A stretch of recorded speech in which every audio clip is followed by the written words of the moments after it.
So one can work for Krishna today also if one works under the direction of Krishna's representative, and the results should be offered to Krishna. That means our life should be centered on Krishna. That means that we're earning money and running on our household, but the purpose of our life is to serve Krishna.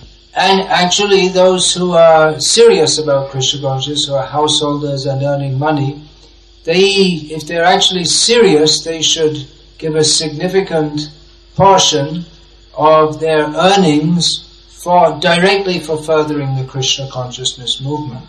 Not that all my bhakti is for Krishna and all my money is for me.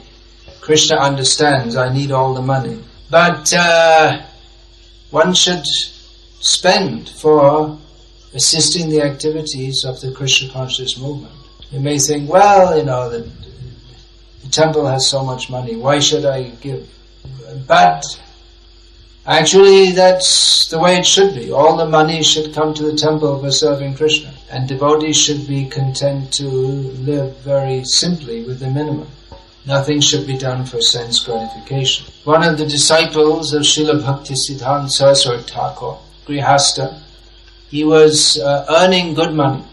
He was a professor. In those days there weren't professors on every street corner. And he drew a good salary. Every month he would get his salary, he would give it all to the temple. And Bhaktisiddhanta Saraswati Thakur would take it and give him back a little. Actually, he had arranged for a little to be given to his wife, just to run on the family. So he was earning a good income, yet he was living at the standard of a clerk. His wife wasn't very happy.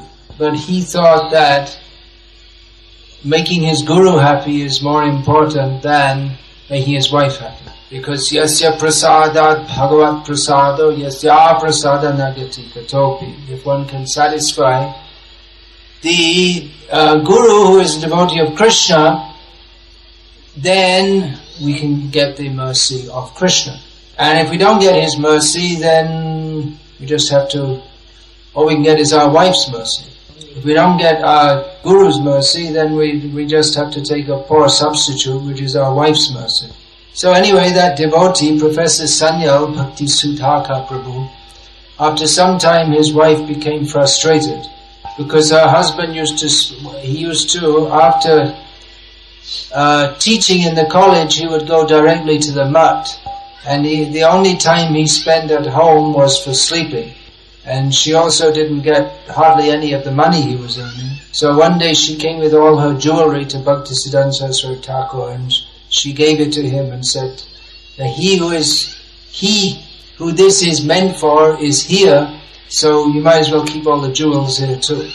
So Bhaktisiddhanta Saraswati Thakur was satisfied with this. He said that Bhaktisudhaka Prabhu, even though he is a householder, by his example, he is like a guru even to sannyasis. He is fully surrendered. So there's an example of someone whose work was worship. Of course, Bhaktisudhaka Prabhu, he also used his skills in English for writing many essays for the magazine of the Gauriya Math. He would give lectures and train newcomers. He was working, but his life was actually dedicated to Krishna. So that is a good example to follow. Work can be worship if one's life is fully absorbed in Krishna.